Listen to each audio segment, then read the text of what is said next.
All right, today we are diving into a classic, Daniel Kahneman's Thinking Fast and Slow.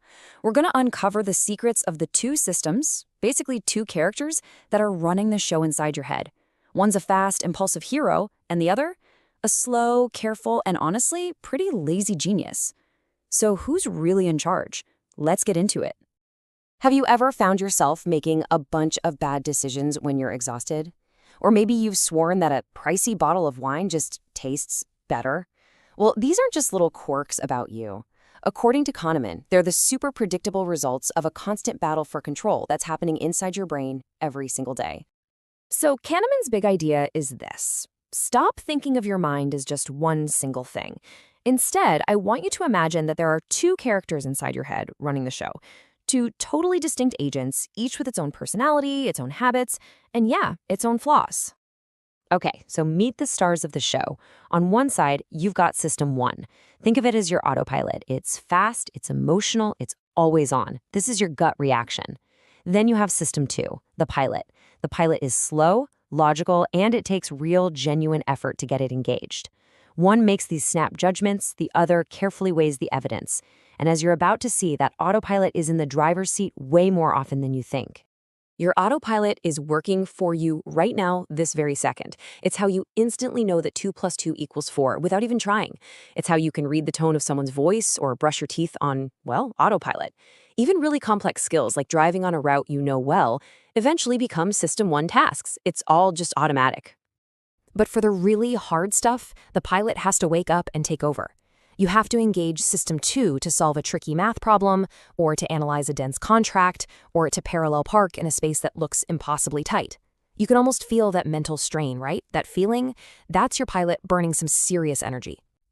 Okay, let's actually see these two systems in action, right now, inside your own head. I'm going to give you a pretty simple riddle. A bat and a ball cost $1.10 total. The bat costs exactly $1 more than the ball. How much does the ball cost? Now just go with your first immediate instinct. Don't overthink it.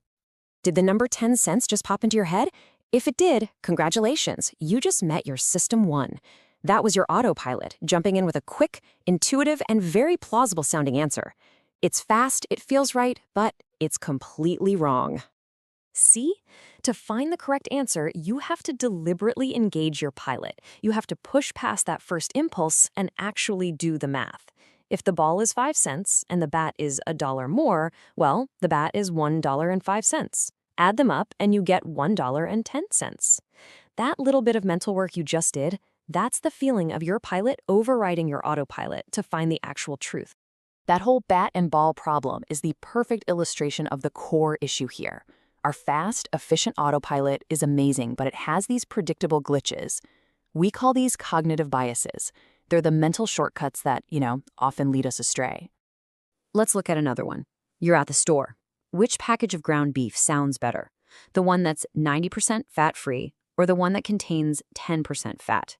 I mean, it's the exact same product, but your autopilot feels good about the words fat-free, and it feels bad about the word fat. That right there is the framing effect. How something is presented can totally change your choice, even when the facts are identical. Next up is something called the anchoring bias. This happens when the very first piece of information you hear acts like an anchor, right? It weighs down your judgment and it pulls all your later thoughts towards it. And this happens even if that first number is completely random and makes no sense. Let's try it out. Was Mahatma Gandhi more or less than 144 years old when he died? Okay, now take a guess at his actual age of death. The number 144 is obviously absurd, we all know that.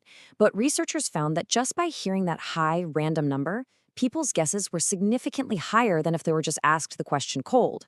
Your brain got stuck on, or anchored to, 144. And this brings us to a really powerful bias, loss aversion. Psychologically, the sting of losing something feels about twice as strong as the joy of gaining the very same thing. Finding $100 feels great.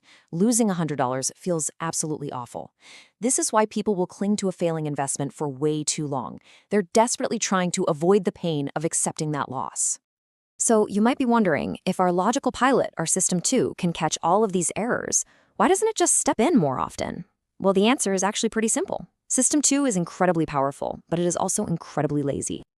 The reason for this laziness is all about energy. Your brain is just a tiny part of your body weight, maybe 2%, but it is an energy hog. It uses up to 20% of your daily calories. And most of that energy drain comes directly from System 2. So, to save fuel, your brain's default setting is to let the low-energy autopilot run the show as much as possible. System 2 is lazy because it's expensive. In fact, a lot of the time, System 2's main job isn't even to make a decision. It's to create a logical-sounding story to justify the snap judgment that System 1 already made. It's that little voice in your head that says, no, it's totally fine about that expensive gadget. I really needed it for...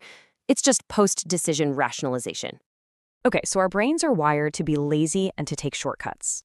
That's a little unsettling. So what can we actually do about it? Well, the trick isn't to get rid of the autopilot. You can't. It's to know when to deliberately wake up the pilot. So how do we outsmart our own autopilot? By creating what you could call cognitive speed bumps. The goal is really simple. Just deliberately slow down, pause, question your gut feeling. A super powerful technique is called the outside view. Instead of just focusing on your own unique situation, look at the data. What happened when other people tried this? All these little tricks forced your logical pilot to wake up and grab the controls. Ultimately, all of this leads us to a really powerful conclusion. The goal isn't to defeat your intuitive brain, but to form a better, wiser partnership with it. And here it is, the key takeaway from this whole thing. Your intuition is not the enemy. In many ways, it's a superpower. It's how a firefighter can sense danger in a burning building, or how a seasoned doctor makes a life-saving SNAP diagnosis. The goal is to develop the wisdom to know when to trust that gut feeling and when to pause and say, hang on, let me get a second opinion from the pilot. This all leads to something Kahneman calls cognitive humility, and it's really just the simple awareness that your brain has built-in blind spots. True intelligence isn't about being right all the time. It's about questioning your own certainty, especially when you feel the most confident. So that leaves us with one final thought to take away from all this. Knowing how your mind works is the first big step.